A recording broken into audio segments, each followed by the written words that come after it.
We got a lot to talk to Puka about. There he goes. All right, here he comes. Here comes Puka. We're going to put that headset on. Look at you. Oh, look at that smile. Look at that smile. Come on. Look at it. The fans love him. For it. He's sitting here putting down some water. The fans are going crazy. They're right behind us. Puka Nacua is about to put on the headphones. It's Sedano and Cap. We are live from Rams training camp. Yeah, we know it's 10 past 6 o'clock and we're still on the air. But here comes Puka Nacua. What's up, my man? How are you, brother? Good to see you, dog. How are you? You good? Good to see you, sir. Yes, you know sir. This young fella? Puka, Yes. what's up, man? How are you? Man, life is good. First day of pads, you finally get to lower your shoulder pads and hit somebody. And, man, it feels good. So it kind of took me a minute here today when I was watching practice to realize that you had changed numbers. I forgot. And we didn't really remember the details. What were the details when Devontae got here and you were willing to give up 17 for 12? Oh, man. So it's funny. The NFL, the way it works out, you have to either pay a lot of money to switch your jersey or you have to wait. So I waited the year. I wasn't gonna fork out that much money. I wanted to change my number. This is something that my family, everybody in my family has worn number 12 at some point in their sports career. And then this is what I wore in high school and college. So it's cool to think of that when at the end of the season my mom will have another number 12 jersey to hang up on the wall. And then when I put in this number 12 on, a shield of armor is with my family. They're protecting me. Did you at least negotiate? Like you knew you wanted 12. Yep. But maybe Devontae didn't know that you didn't want 17. Yeah. So maybe if he comes to you and says, I'll buy 17 from you, you're like, nah, I don't want to do that. But all you're doing is negotiating. What happened? Anything? Was there an exchange of anything? Hopefully there's a couple Taco Bell franchises. There you go. Coming soon. Very good. I'm curious, just since we have you here, we don't have to talk hardcore football hardly. One of the things I wanted to talk to you about, I've seen you at a few Laker games, I wanted to come up to you and talk about.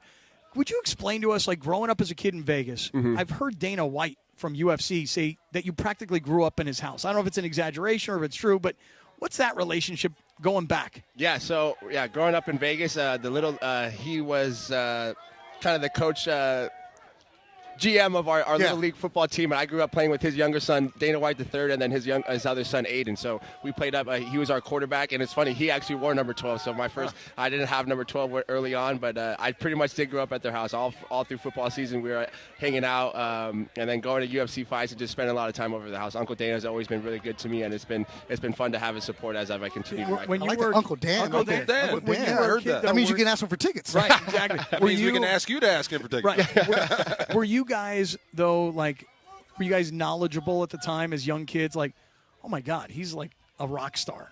I guess no, definitely didn't realize it. I mean, we were at the house most of the time, and when we went out, obviously he had his own little. We went into the private rooms, and we were going to dinner. I was hanging out with little Dana, and you didn't realize it until we got a little bit older, and we were close in high school, and we're going, and it was like, holy cow, they cleared. There was security clearing the entrance and making sure that we had a clear, straight path to wherever we're going. I'm like, holy cow, everybody wants to see Uncle Dana, and it's been cool to see the growth of the UFC and be able to watch him because he's been one of the best people. Every time that people come up and we've seen him out in public, he always stops and takes pictures with everybody, always saying hi to everybody. So that's something that I've definitely learned from him, to take that 5 seconds, whatever it is, to take a photo to say what's up to somebody. So my partner were his Scott, kids any good? Little Dana, he played at safety. He switched from quarterback to safety. I feel like that's a normal transition. He played at USD. He's got a little bit of juice. I wouldn't say he would try to tackle me, but I'm he's just got saying, some make sure now you got to hold up the family name. Yes. Exactly. So my partner Scott Kaplan, when he goes to Laker games, he loves to do the Cappy Lappy, where he takes a lap right before the game starts and does it. You do the same, but there's security clearing people out. Like, Hey, I'm getting kicked out by security. Yeah. So, you walk to Laker games and you don't need a ticket, you don't need credential. Your face is your credential. That's got to be a cool feeling at Laker games. It is pretty surreal. I mean, my mom, especially, she grew up out here in Southern California. So when I tell her I go to the Laker games, she's like, "Oh my gosh, I can't believe it." I'm like, I'm sitting next to Jeannie Buss, Linda Rambis, and I'm like, this is surreal. I'm close. I've sat courtside a couple times, and I'm like, man, I could steal LeBron James' arm sleeve if I really wanted to. But when they look at you and they're like, "Hey, I know you." It is pretty full. It's pretty cool. I think of a basketball fan that I've grown up watching, especially a LeBron James fan. So when I see them and I get to wear a purple and gold jersey to the game, I feel pretty cool. Have you hugged it out with LeBron? I've had one dap up, and I think it was the greatest dap up of my life. I'm like, I've never been so stressed. I'm like, I got to perfectly cup the hand. It wasn't like there's the dap up where you go like this, and it's just like this. It was like this, and then like we embrace each other. And he's like, he gave the back. Yes, and and he was like, man, keep doing your thing, young buck. talking. I'm like, yes, this is what I needed. This is what I needed. This means something to me. The backslap is important because not everybody gets the backslap. That's why I was like, oh my gosh, I don't think I went to bed that night. I'm pretty sure I stayed up for like 8 extra hours for no reason. I remember you before you came out to the Rams, before the draft, because you were working out with our boy Sip. TNT Yes. and San Dimas. And I was in the gym because he's like, dude, this kid from Southern California, but he's from Utah with the BYU. Yeah. And you were doing the pre-draft workouts with him. And you were in there with some dudes that also got drafted. And he's like, he's going to be a steal of the draft. Whoever gets him, Sip was like all about you. And then all of a sudden you show up. I'm like, damn, that's the guy. I remember being in the gym that day with you. Yeah. I didn't talk to you because I didn't know who you were. I didn't want to bother you because it was early in the morning. And Sip is the trainer who tells everybody, stop playing. He's yelling, he's barking. You're like, who's this dude right here? And you were outworking everybody in that gym that day. Exactly. He said, stop playing. And Uncle Sip, he definitely took care of me. Mike Wilson was one of them. Yep. He's with the Cardinals right now. And he has a list of guys that were out there training. But it was super fun because I was kind of like my first introduction of like, man, the work doesn't stop. He was 6 a.m. He's out there barking and screaming. I'm like, man, I'm still trying to wipe the eye boogers out my eyes. He's out here saying, stop playing. I'm like, all right, let's get to it. Puka Nacua is with us. We're live at Rams training camp at Sedano, and Cap DeMarco is here. Beto is in for Sedano, and we're talking to Puka Nacua post-practice. Are you surprised going into year 3, like what's happened to your career in the first 2 years? Because I will tell you, I was telling Beto, sitting in Irvine 2 years ago, I'm like, who is that? Who is that kid What is making that? every play? Yeah, what? But like 2 years later now, we know who you are in the NFL. Surprised at all, or did you expect this of yourself?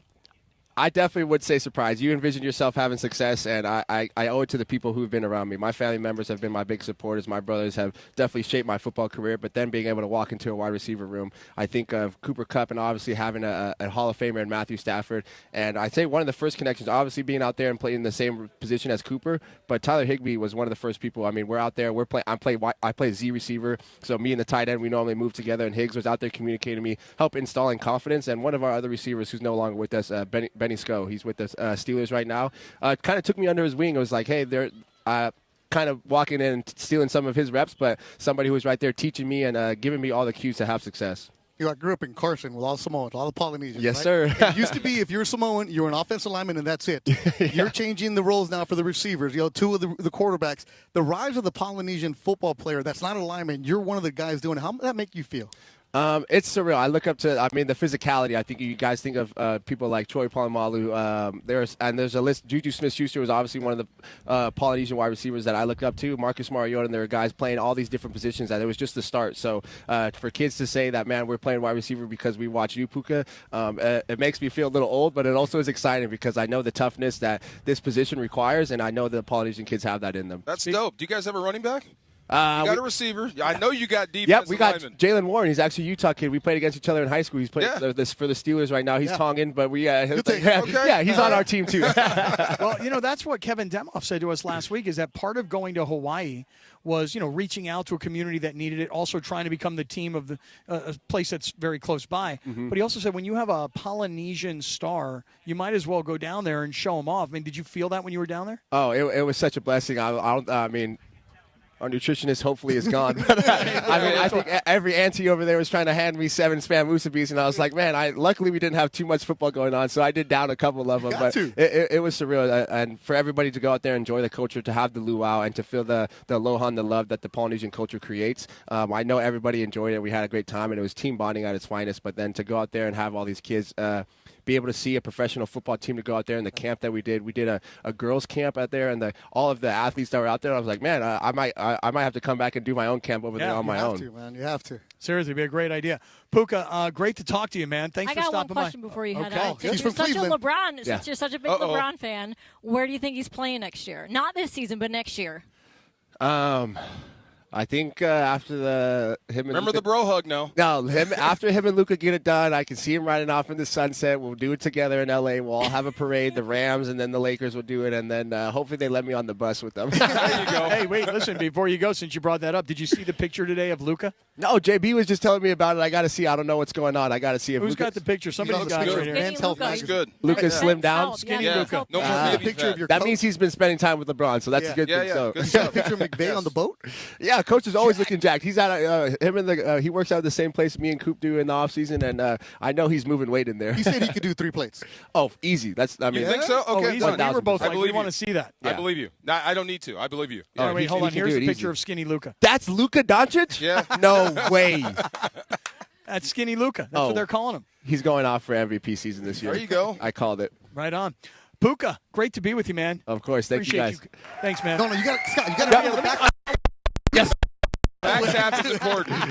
Yeah. Hey, I'm coming around. Okay, yeah. He got one over here. everybody. Drop that mic. Come on. Freaking drop that thing. I'm in. There it is. Good to see you, sir. All right. Oh, and then back hug for back hug. Marco. There you go. Yes, sir. That's Super Bowl champs right there. Puka. All right, Puka's going to come in and take a picture with the whole group. Here he is. Okay. Yeah, it's a photo op, dude. Here, Linz. Photo op time. There you go. Yeah. All right, get in here, Linz. Photo op. By the way, this is next on the radio. This is next year's gift. Yep. This is next year's gift to Puka. He's going to print a picture out and give it to you. Next year, Thank you, you're going to sir. get an 8x10 autograph for you, kid. Thank you, sir. Yes, All right. sir.